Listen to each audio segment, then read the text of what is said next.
Hi, everybody, and welcome back to TV for Real, where reality and scripted TV collide. My name is Mike Bloom. I'm back from the Thanksgiving holiday for those who celebrate, and I am very thankful to be joined by my guest this week. Unfortunately, Sasha will not be able to join us, but someone that is definitely able to make up for it with their guest appearance. I am thrilled to welcome for the first time to TV for Real, Evvie Jagoda. What's up, Mike? I'm so excited to be here. I didn't even know. Okay, I full disclosure, I don't know that much about this podcast, but I didn't even know that I was filling in for Sasha's shoes, and I'm like intimidated. But I'm like, I'm short, I'm Jewish. I think we'll make it work. Exactly. Listen, you're basically like 2/3 of the way there, Yeah. essentially. There's So like you a are critical piece that I'm missing, but that's fine. It'll be most we'll of make the it work. Venn diagram is filled out. It's like Yeah. that. I mean, you're the one with the doctorate. So you can tell me like, isn't there a phrase like there's an and with the middle, and there's like the neither nor.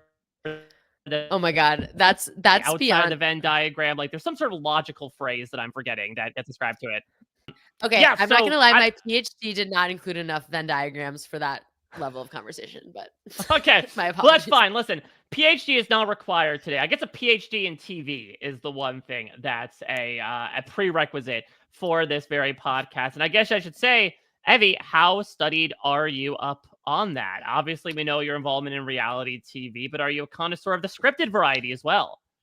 Okay, here's the thing, Mike. Okay, we talked last night when we decided that I was going to do this podcast with you. Also, for the listeners, I'm just going to say I've had a couple drinks before this. I just want to let's get it all This out there, this is okay? like the podcast, dude. Again, you're not entirely sure about the tone of this, but like Sasha and I call this the party podcast Okay, that's comparatively what to the I other thought. scripted That's what stuff I around. thought. And this tends to be how I relate to podcasts with you, Mike, for whatever reason. Because I feel like the last one I did, I was also like this, where I was like, "LOL, this is a silly time," but you just bring it out of me in the best way. So thank you, Of Mike. course, Love it. anytime. Listen, I love when someone reciprocates, and that is very clear with you. Yes. Okay. So last night around 11 p.m. we talked about this or whatever, and I made a list on my phone of scripted shows that I've watched. Should I just Mhm. like bang them out? Yeah, well, Like what's let's start from I'm trying to think chronologically, or maybe a list of like quality or favorites. Let's start chronologically. uh-huh. Do you remember Okay. like what's a show that you remember from early on in your life? And I don't know if this made the list or not that you got Okay. hooked on. Okay. Here's a show that I feel like this was probably like late elementary to early middle school. Like I felt like I was becoming a teenager in this era. Okay. Controversial probably. Seventh Heaven.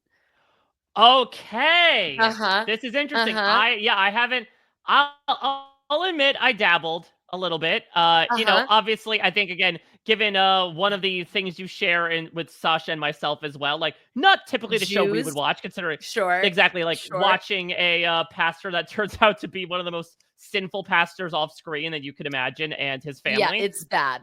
Yep. But Yep. I Okay, listen, but I I put a feel little bit on like my do list. you okay, tell me if you agree with this. I feel like I can relate as growing up pretty Jewish, I feel like I can relate to shows about religious like I feel like there's a thing of like they're religious, just a different religious is somehow closer than like not religious sometimes. You know what I mean? Yeah, no, no, I Yeah. totally agree that it almost feels like stuff that was, and granted there was like uh, not a lot of Jewish stuff, especially in the 80s and 90s. We were getting closer to it, especially with cartoons and specifically children's shows, bringing it in more. That's the gateway drug. But it is Yep. interesting because, yeah, sometimes I felt like things were a little too close to home when it was a little Yep. too Jewish. And I'm like, Yep.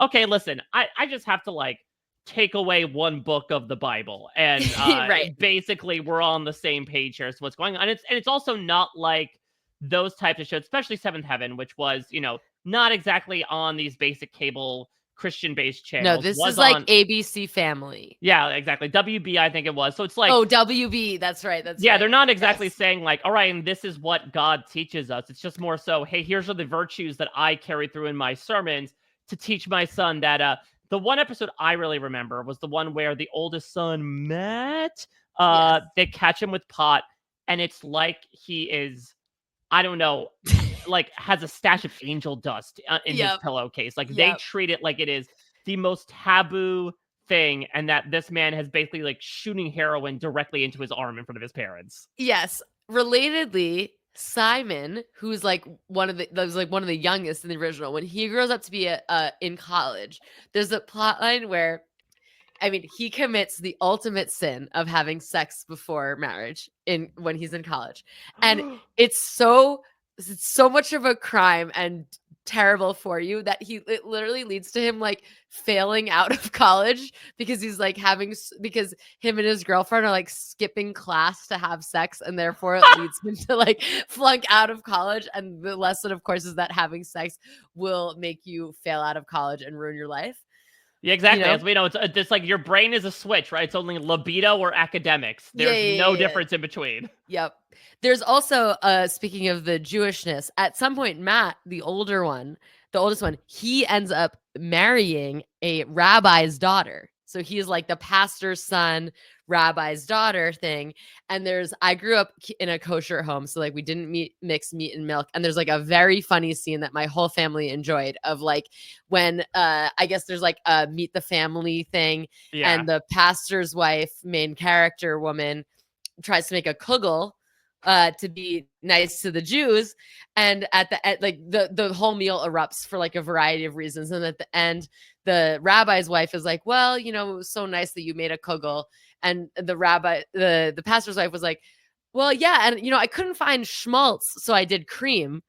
And therefore it's like milk with meat, which is like not kosher. And it was very funny as a young Jewish kid growing up. I was like, this episode of Seventh Heaven is for me. Yeah. So talk to me about, you know, at what age were you watching this? And were you taking these cautionary tales that they were beating into us? Like, were you taking them at face value? Were you like, oh my God, is this what could really happen? Yeah, that's a great question. Okay, I think I definitely was watching this. Like I said, I think this was like late elementary to like probably like freshman year of high school. Like I feel like this was like a transition from kid to teenager show for me.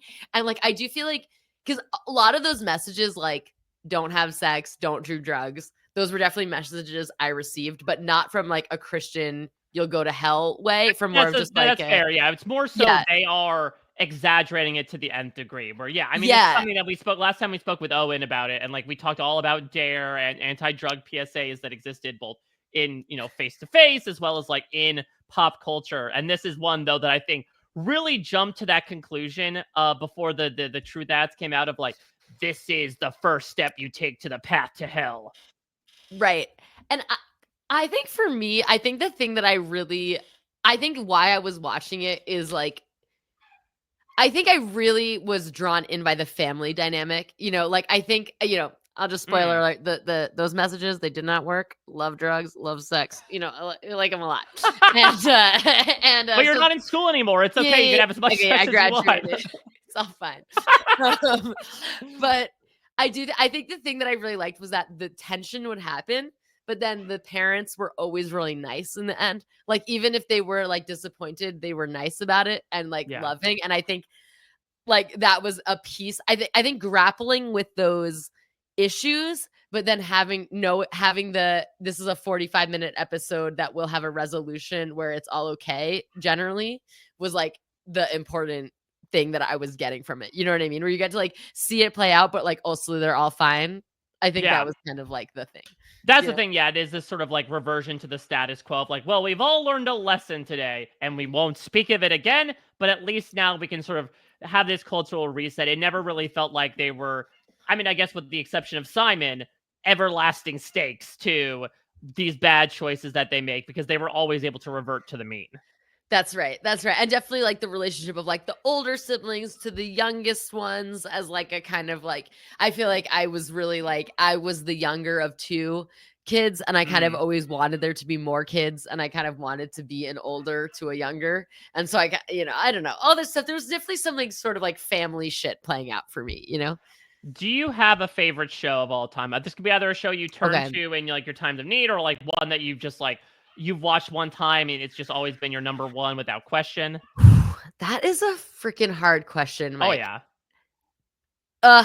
Different eras of my life, I would have different answers. Yes, like okay, you know? T-Swift, come through here. Yeah. Okay, I have to say, it's so it feels a little embarrassing to say, but I think honestly, gun to my head in this moment, A couple drinks in. Favorite show of all time? West Wing. Okay, Yep. yes. So were Yep. you like a day one person hopping on? How did you get involved in this? Definitely not. I think that was like a show that my parents watched. And then I feel like in my like teenagerhood as like a nerd, like there's at some point you discover Aaron Sorkin. You know what I mean? Like I think that's a nerd rite of passage. And I think yeah, that was honestly extremely transformative to me of like, the most idealistic what politics could be. Like I to the point that I had you could buy the box set of the DVDs. I had all the DVDs 1 through 7 that come in like a briefcase as if it's like the nuclear codes, you know what I mean? Like it has like a fake presidential seal, Jeb Bartlett, number one like imaginary president. I mean, he solved the Israel-Palestine conflict. Like, he did a lot of great stuff. So, Yeah, yeah. that's interesting. Yeah, I sort of found my way into West Wing backwards. My first Sorkin experience was actually with The Social Network, and I was like, Oh, and I was like, oh, I love that movie. Also, I love it. I mean, it's. I honestly am a fucking sucker for Sorkin, dude. I'm a sucker for him. Did you watch The Newsroom? I even watched the Newsroom, and I even liked the Newsroom. Okay, see that? Yeah, Yeah. that's a high barometer. Yeah, If you're like, I literally liked the Newsroom. Yeah, no, yeah. actually, you know what? I'm lying. I did. That was not my first exposure to Sorkin because I did briefly back in 2006. I remember it clear as day. There was this whole narrative of there were these two NBC shows that both took place at a variety comedy show, and there was 30 Rock and there was Studio 60 on the And Sunset I Strip. love Studios. Okay, Studio 60 on the Sunset Strip was a really good show. I don't know if I go that far, but I think it's better than people remember it. I think it was good. Wait, what even was the criticism? Because I feel like this was also probably in an era where I swear I'm like downloading shows from iTunes onto my video iPod. Like that's how I'm watching some of these. Yeah, if I'm remembering correctly, I mean, first off, I think it's the idea that like for what represents a better slice of life of working a comedy show, 30 Rock is more wacky and zany, but like the fact that it was created by Tina Fey and obviously backed by Lorne Michaels does capture a bit more than Studio 60. I remember the main critique of Studio 60 being that like the actual show within a show was not that funny of like, oh, this is what they're trying to make at the end of the day. And it's this, but like looking back, especially with the recent death of Matthew Perry, like having him and Bradley Whitford helm a show together, it's pretty damn remarkable in retrospect. I loved it. I truly loved it. And I feel like that show, the other thing is about me is that I'm like an absolute sucker for romantic storylines and shows like the will they won't they, like I want it every time. I'm like excited when it works out even though it's very obvious that that's what's going to happen. Like I love it. And Studio 60 they wrapped all those up so quick, and they saw, they're like, uh-oh, I think we're gonna this 5-year plan ain't exactly working out right now. Yeah, but I could have followed him for more. Were you a Josh and Donna shipper on the West Wing? Of course. No, actually, though, do you know that there's an era where it's like Josh and Mary Louise Parker has a character? Oh, yeah. Oh my God, Weeds. Also, let's come back to that.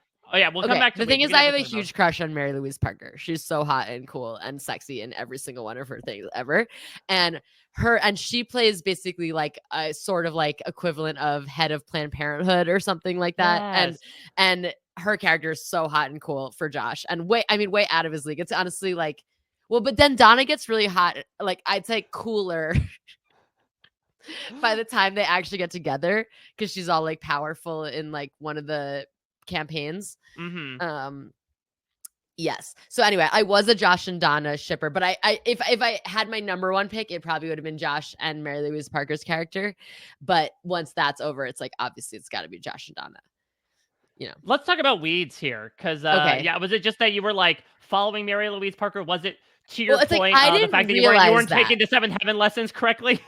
Right. It's like we have to keep in mind, I didn't understand that I had a huge crush on Mary Louise Parker, but I definitely did. Like that's definitely like an underlying huge part. I also think at the time I had never smoked weed, and it turns out that's one of my other big loves in life, along with women.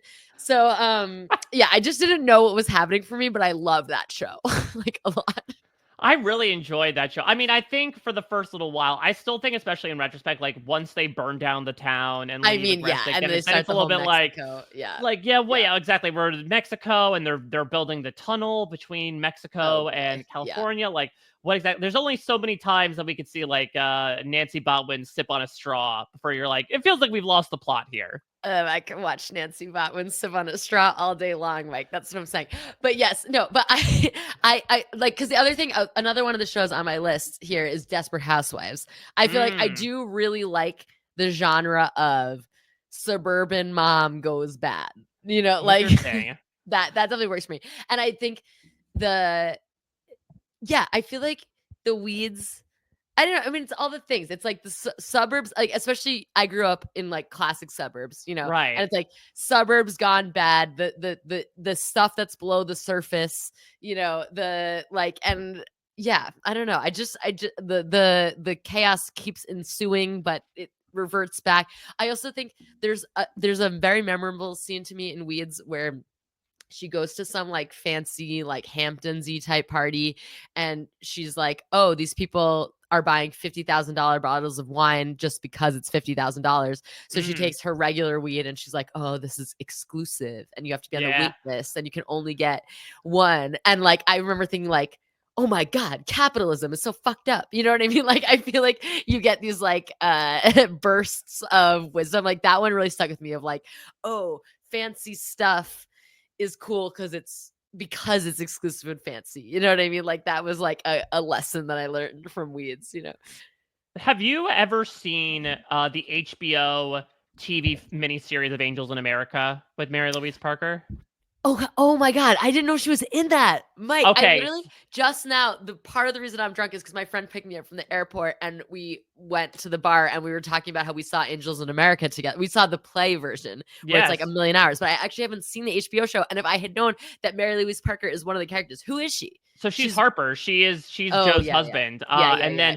then Justin Oh my Kirk. god, I have to watch. I'm gonna watch that right after this. I'm Yeah, never gonna sleep tonight. and Okay. then Yep. Justin Kirk, who plays Andy, the brother-in-law in Weeds, he is Prior Walter. Oh my god, I have Yeah, so much more of an interest in watching this HBO special now. Oh my gosh. it's very. I He's recommend it to great everyone out too. there. Yeah, Their he's. chemistry, so good. I mean, it's really interesting because they also like they. I mean, for those that haven't seen Angels in America, like their two characters barely interact with each other. They do at some points, but like barely do. But yeah, it's really interesting, obviously compared to Weeds, and especially compared to like I'll let you talk about that will they, won't they? Certainly, as they were getting along Oh there and yeah. the visage of Nancy's dead husband just disappears in the rearview mirror. They were really teasing at that.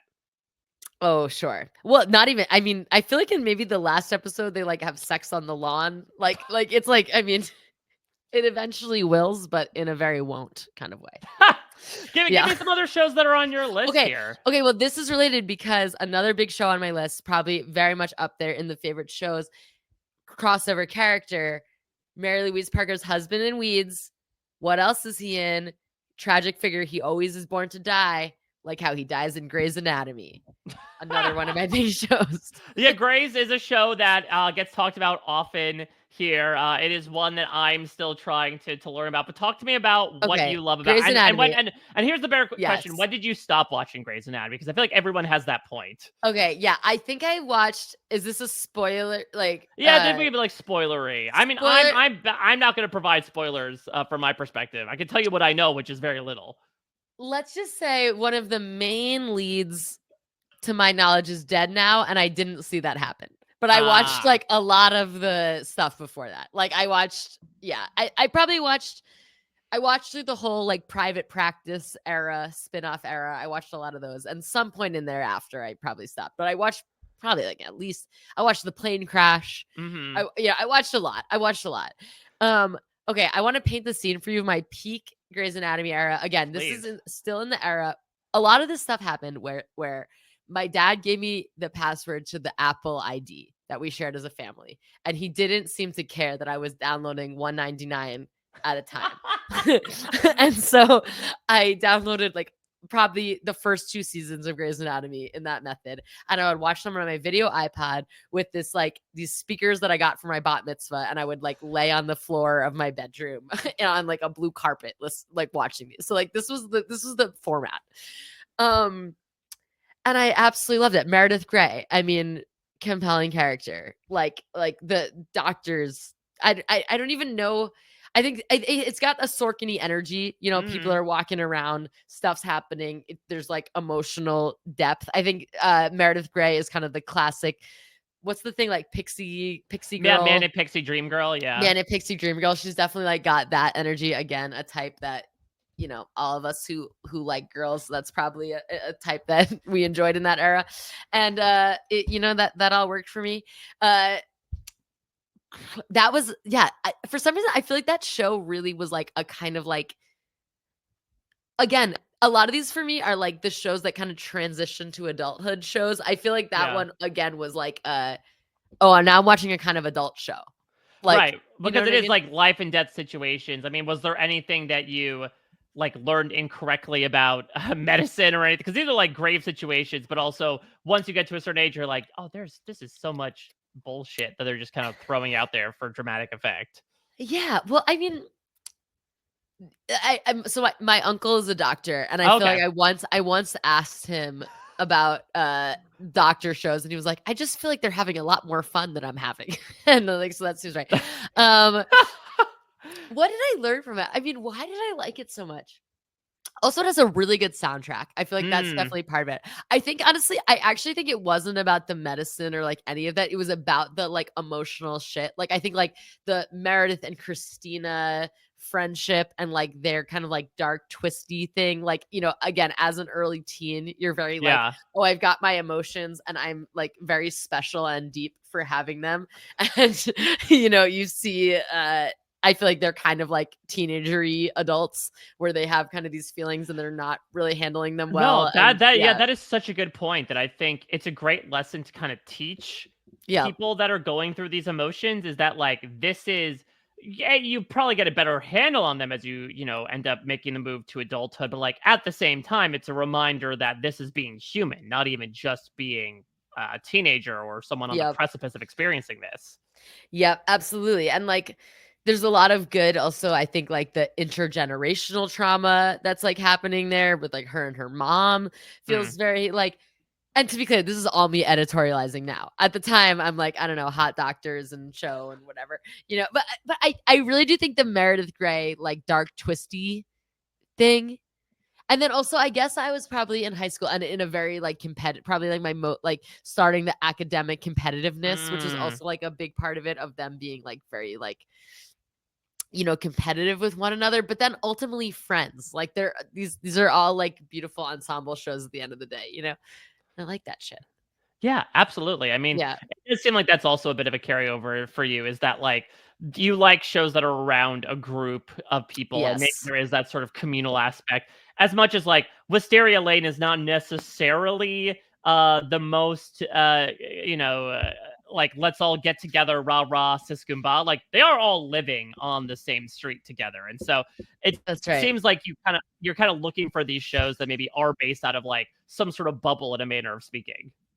What I'm also realizing is that these are all shows that also my parents watched, but I didn't watch with them, but we were both watching Oh. them, but not like necessarily like a hilarious like weird thing is that like I know that my dad thinks Ellen Pompeo is hot, which is like definitely like not our family dynamic in general, but like that was just like a thing, which is like Ellen Pompeo is like fine, I'd say, in my opinion. But you know, whatever. Okay. And he was watching it and I was watching it, but we were not watching it together. And the same Ah. thing was true with Desperate Housewives. Like my mom was watching Desperate Housewives and I knew it. And again, I'm downloading it on my video iPod and I'm watching it by myself. And so like that's some stuff that's happening for me. Um yeah, so that was just some stuff about me, and I think there's something there where again, it's like a lot of these core shows. It's like I'm gonna be an adult. I'm gonna watch what my parents are watching, but I'm gonna have my own teenager experience of it. You know? Was there a show at one point where you had, like, put them onto it, where you sort of repaid the favor? Okay, so okay, there. Okay, I think the show that this most relates to is Heroes. You must be a Heroes guy. Oh, Yeah, yeah. yeah. Well, again, much like we've talked about, it's, you always put that in quotations, yet another NBC show, We're, and the first writers' strike. You know? Okay. So me and my mom. Okay, obviously, I also was writing this list the night after Thanksgiving, so I'm very in my family relationships feeling. But okay, I was Quite literally, really it's giving thanks. Yes. exactly. I was really into Heroes. My mom worked part-time during high school, and she didn't work on Tuesdays. And on Tuesdays she would like pick me up from school and or something, and there was I guess a couple hours, and then we would go there was some period of time where every Tuesday we went and got sushi together, and I told her about what happened in Heroes the night before. It was like our main content. And I So actually you were don't basically doing like an in-person podcast where you were just kind of Yes. recapping what happened to her. Yes, and I still love that format. Like, I have a lot of friends. It's more like my friends that don't watch reality TV, but would enjoy hearing about reality TV. And I'm like, let me tell you about what happened on X on the Beach. You know what I'm saying? And so Heroes, like save the cheerleader, save the world. All that. I feel like that show, if the writer's strike hadn't happened, I feel like that would have been like one of my favorite shows of all time. But then, for those of you who weren't familiar with the writer's strike of or at least whatever year that was, yeah, exactly. The one, not the most recent one, the one back in like 2007, I think it was. yeah, exactly. It really like then I don't know, the whole show got really screwed up. Yeah. Yeah, I mean, this was also a show. It's really interesting, and especially coming from the world of reality TV and seeing like their relationship with their fans. It was interesting to see how Heroes responded to theirs, which was like, "Oh, you like these characters? We're really gonna push them forward at the cost of other ones." Where it's like, "Oh, you really like Peter Petrelli? Well, great. We're gonna make him the most overpowered man in the world, and then take away all his powers, and then give him all his powers back again." Like, Yeah. it was clear that it was almost the opposite of what you like in terms of storytelling, where it started as an ensemble drama Yeah. and everyone was scattered to the winds. And I love that. Right. I loved the like interconnection of like, oh my God, he's her father, Yeah. uncle. Yeah, yeah. But then eventually it sort of then became, okay, now that they're all tied together, well, we're going to have to really push these ones forward as like, and then it's also tough with superpowers as well as to there's always got to be a bigger bad. So it's like, okay, how do we scale up their powers, but not in a way that like makes them liable to take over the entire world if they wanted to. So, Josh and I rewatched the first season last year for Down the Hatch, and it certainly has its good moments. I do think maybe there's a little bit of like nostalgia goggles on superhero style towards it, but like it was definitely solid, especially for the first season of a show. Like it went pretty audacious. I have not rewatched it since that time, but my memory is that first season is like so good. Like that's the and like genius and like all the different I was so into it. I loved it. Okay, you brought up Down to Hatch. Yes. Should we talk about Lost? I mean, listen, okay. you were mentioning Desperate Yeah. Housewives, you were mentioning Grey's Anatomy, you were mentioning Heroes, and it's like there's one particular ABC show that Yes. has yet to be mentioned at this point. I wasn't going to pull up the Band-Aid. I was courteously waiting for you to do such.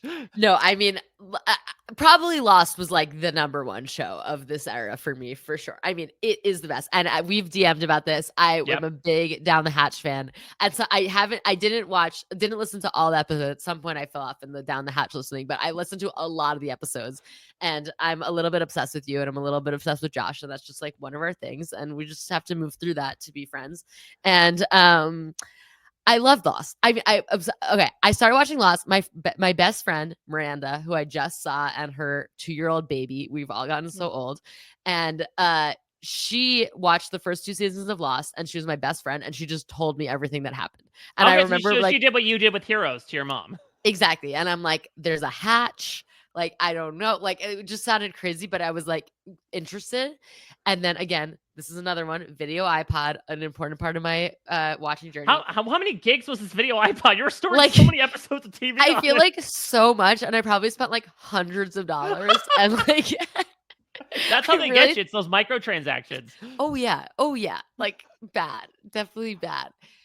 I mean, Lost is so good. I mean, it's flawed. We all know it's flawed. We know it had mysteries that it didn't know the answers to. But aren't we all? Aren't we fucking all? And like, in wasn't the that the point of sideways the it show? all worked out, you know? Was like everyone who before they got on the plane was doing fucked up shit, and like they're all broken people. But what's mattered is they came to the island at that particular time and made them who they were to sit on the church. That's exactly in a different right. life. Like, don't tell me what I can't do. You know, like it just I mean, it's so good. I don't even know what to say about it. Like, I really did love it. I really, again, for me, it's all, this is why I like reality TV too. It's all about the human drama. Like, it's all about the human backstories and the human flaws and the relationships. And Lost is all about that. You know, it's like all the things. So. Give me your favorite character at this moment, if I were to ask it of you. Hard. I mean, I think Kate was my ultimate like emotional, like in the universe where JJ Abrams stayed on and Kate is the main character. I think it's my favorite show ever of all time, forever. Whoa! Like, yeah, I mean, that to me, she's like, yeah, she's the fucking badass one. She knows how to do all this stuff. She can track. You don't know why, you know, like she like yeah, it's Kate. I mean, like all like I'd say Kate's son, like the women characters especially Juliet really speaks to me. I mean, Juliet, she ultimately is an other, and so I'll never really care about her as much as some of the other ones. But yes, yeah, Kate too. Exactly. I You mean, were like sticking Juliet with too. You're an 815 originalist. I'm an 815. Crashed on the island. I'm specifically front of plane. You know, it's like what's her name? No, Ana Lucia, Stan, yeah, you yeah. are? I mean, yeah, sure. Like, yes, but like, come on, never gonna care about. I mean, her if you want an ultimate representation about that we are flawed as humans, look no further than Michelle Rodriguez as Ana Lucia Cortez. Yeah, that's right. That's right. But I feel so. She wanted to be on the show, you know, and it's good that they let her, you know. I feel, yeah. Yeah, so you got into Lost when, like, around, like, season 3 or so, or was this, like, later? I think season 3 was probably airing, but I went back and watched the first ones and probably, like, caught up in then. And then it was, like, there was this, I took chemistry I was in 9th grade. And I graduated high school in 2010, so this must have been 2006? Yeah. 2006, 2007. And there was like a cool guy in the chemistry class who was like older and he was watching Lost.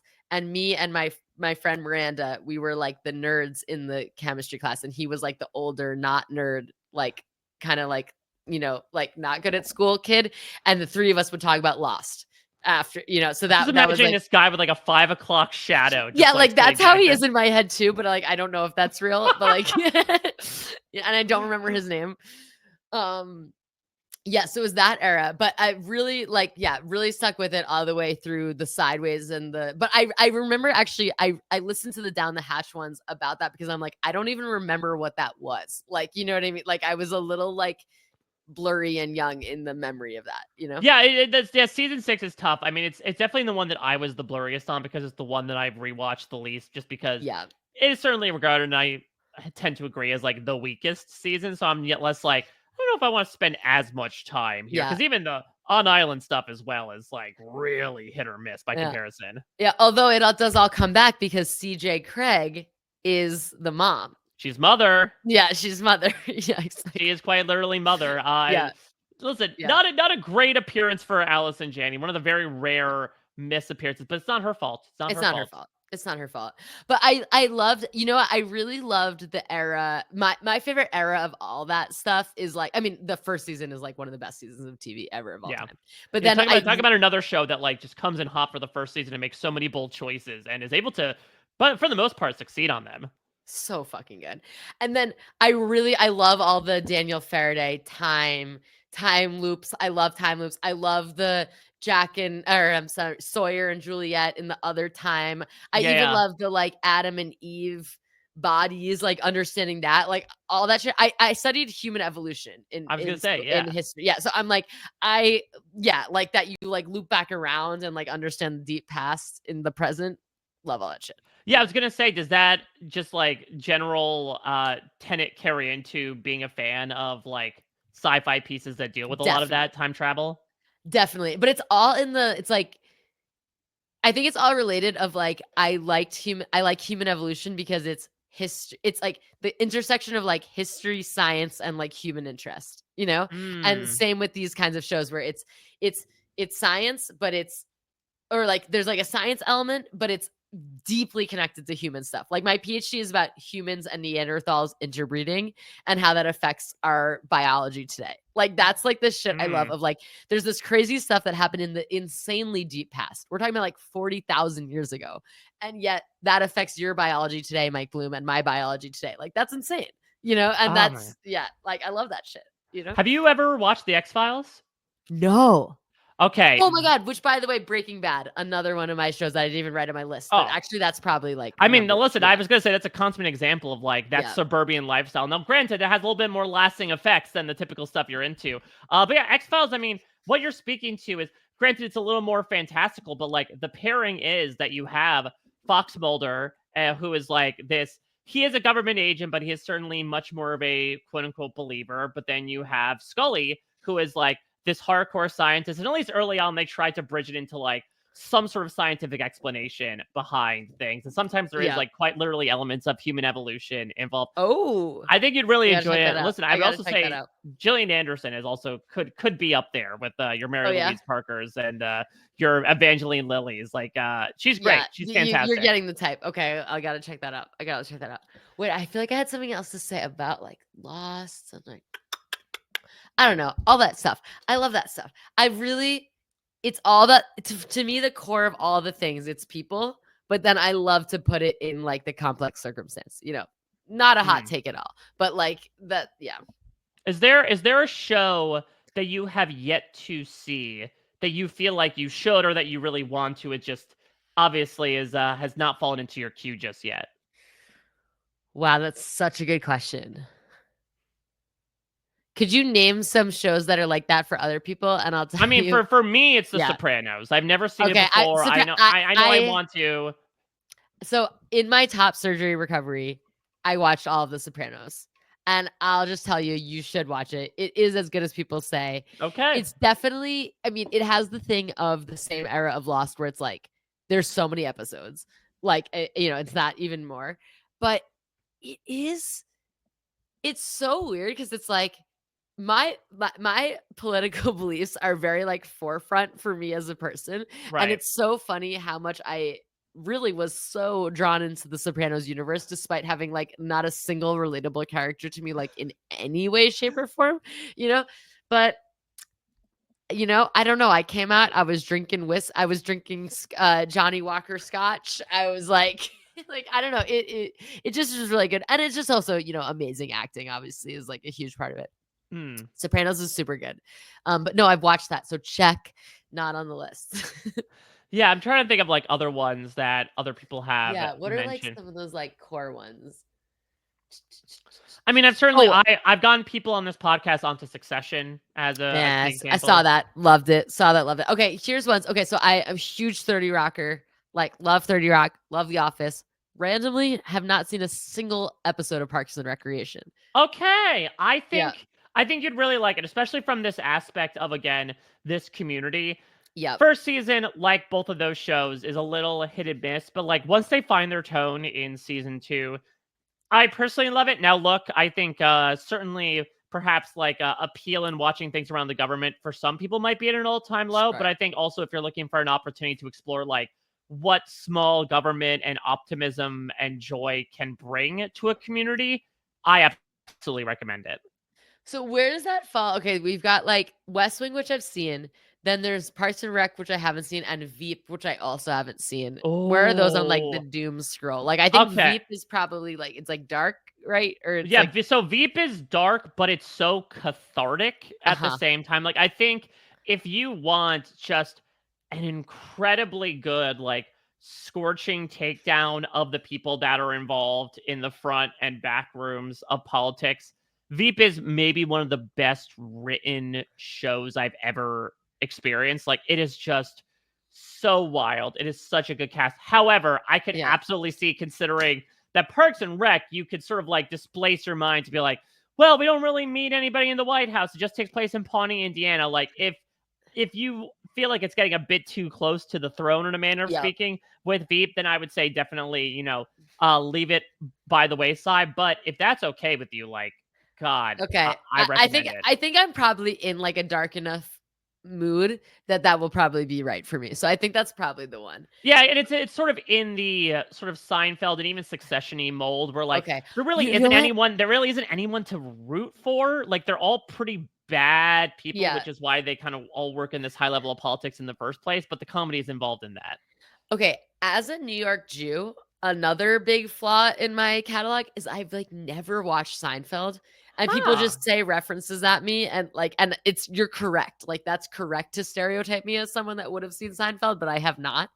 I have seen some of Curb Your Enthusiasm, and it's Mhm. like too intense. It's too intensely cringe for me. Yeah, Oh, so also Arrested Development. Wow, there's so many shows. Okay, yeah. okay, so you haven't seen Arrested Development? No, I have seen Arrested Okay, Development. I perfect. love Arrested Development. Yeah, I just like Larsa is incredible. So yeah, Yeah. Seinfeld obviously not as cringy as Curb because Curb had the commercial free runtime. Like they really like to sit down in those scenes and just I can't even. I literally have to cover my eyes when I watch it. It makes me so uncomfortable. Now, what I would say is that Seinfeld certainly has its misses sometimes. It sometimes does sort of show the mark of its era, but especially when it starts getting kicked off. And I speak as someone who only recently got into Seinfeld. I say recently; it was probably like 10 years ago that I watched Seinfeld But that for the is first time. recent for Seinfeld. Yeah. Yeah, I guess in Yeah. the grand spectrum of my life, my own timeline of human evolution. But like, as someone who has watched it, like when it's good, it is so good. Like Okay. and it has like an awkward like 5 episode first season,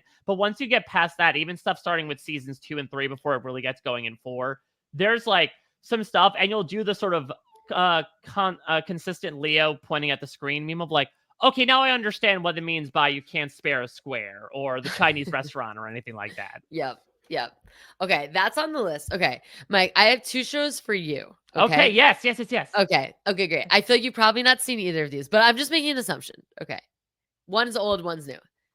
Old. Have you seen the original L Word, Mike?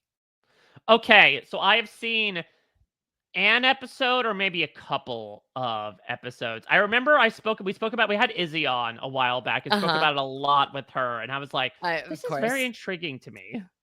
It's it's just like everything you want out of like a messy, campy, sometimes really good, but mostly not really good Uh-huh. dramedy situation. Like it's just got it all, and it's like I think it's really lovely. I think it's really worth a watch. Okay.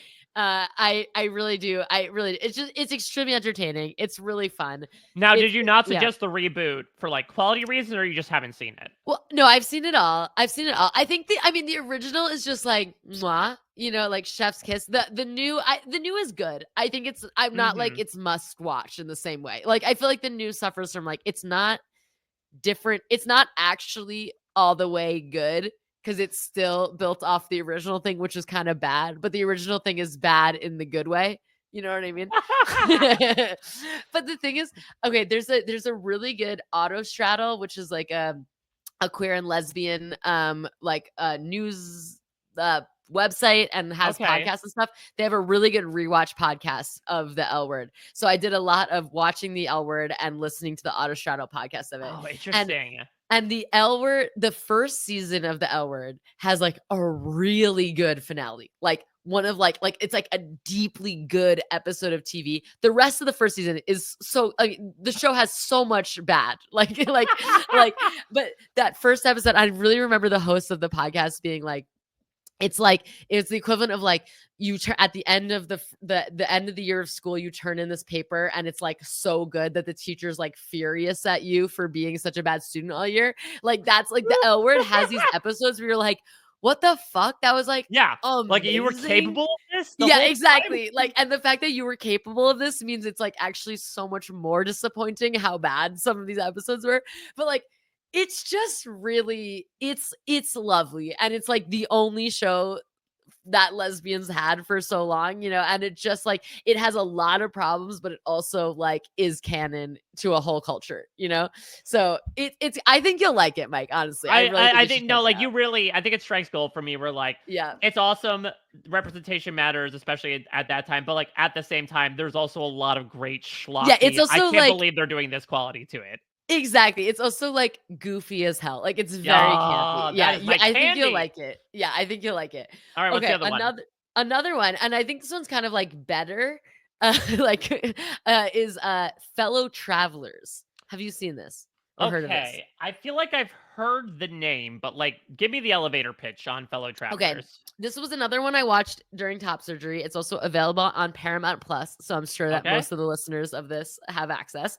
Um, it's basically, it takes place, the most of the show takes place in like McCarthy era Washington. So again, we're going back to my West Wing kind of Yeah. politicsy roots. But the main characters are two gay men, and this is like in an era where it's extremely illegal and you'll get fired and Right, right. blacklisted for being gay.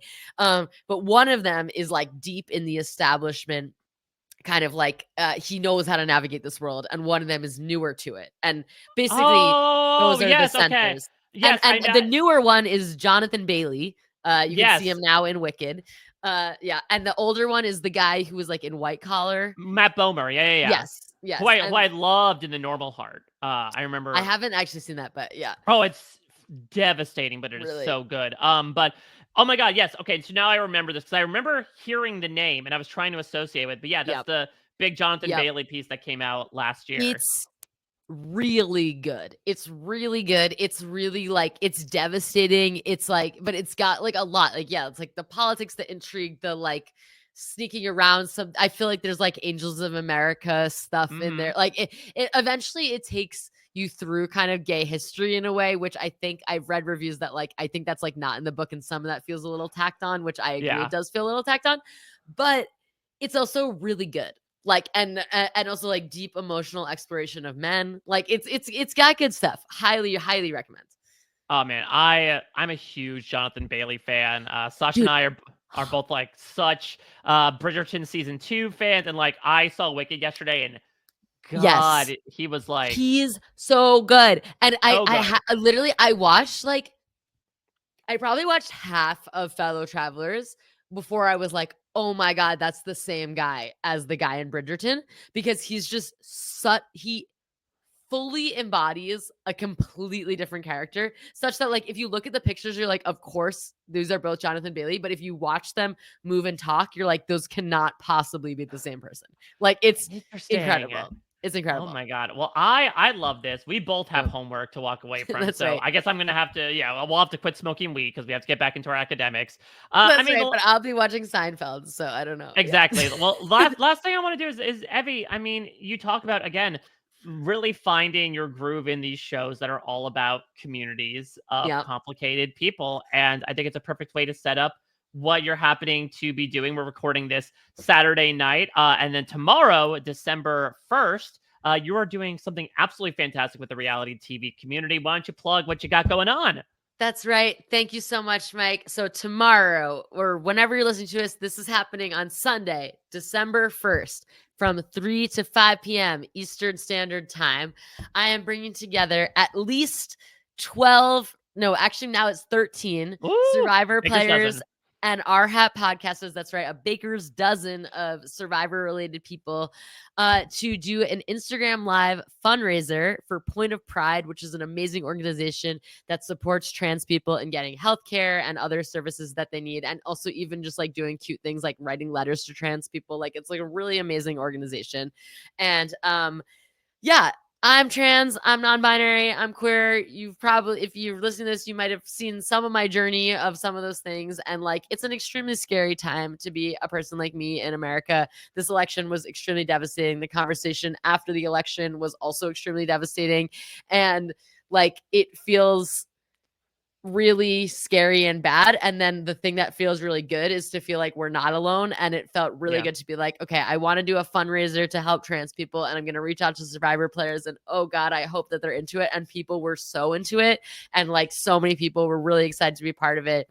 Some people were like, oh my God, I can't that day, but I'm devastated because I really want to be part of it. And like, it's just really nice and good, and feels really good to know that all these different people are excited to be part of it. I'm just going to like shout out some of the people that you might see if you Yes. come to the live. There's going to be, obviously, I'm going to be there. We've got Tiffany and Abraham and Queen Erica from my season are going to be there. We've got Jake. We got Katora and Kelly from season 45, Maddie and Zach and Omer. And I'm gonna forget people, and it's gonna be embarrassing. Jacob Derwin is gonna be there. What Look at the fuck? this. That's so fun. Franny's gonna be there.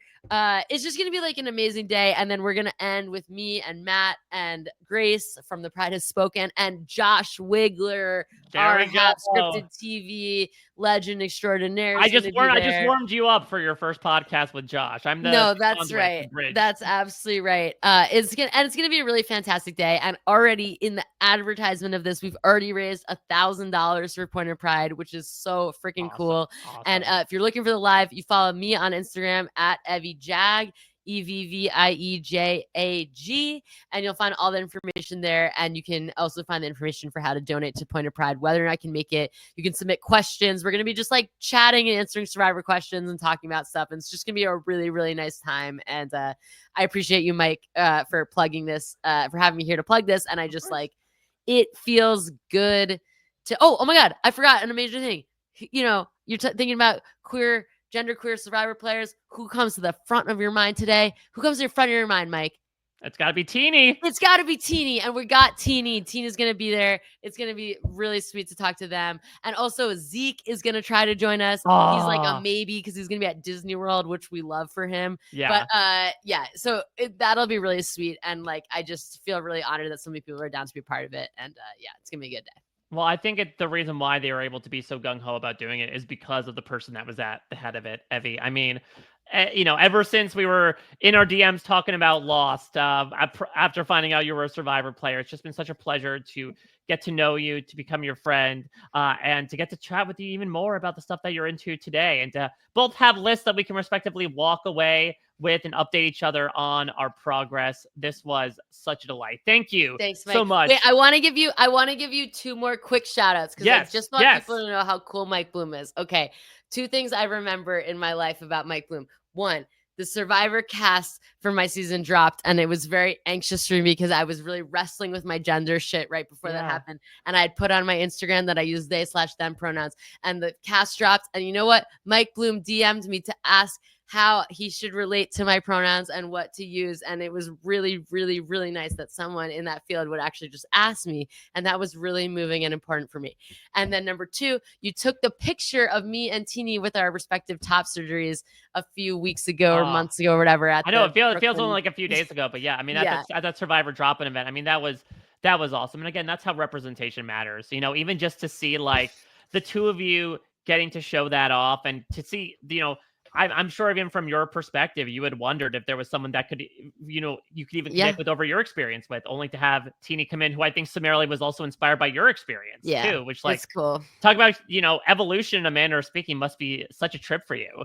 That's right. So it's beautiful. You're beautiful. Thanks for having me, Mike. Likewise, Evvie. I'm so excited to check out the event tomorrow. There'll be plenty of friends there, and I hope you all are there as well. And check out more TV for Real. Sasha will be back, as we say that the 2/3 Evvie will return with another reality TV contestant talking. To be clear, I'm the 2/3. She's the 3/3. Yeah, I guess she would then be what, like the me 3/3 Evvie? Plus 4/3 or something.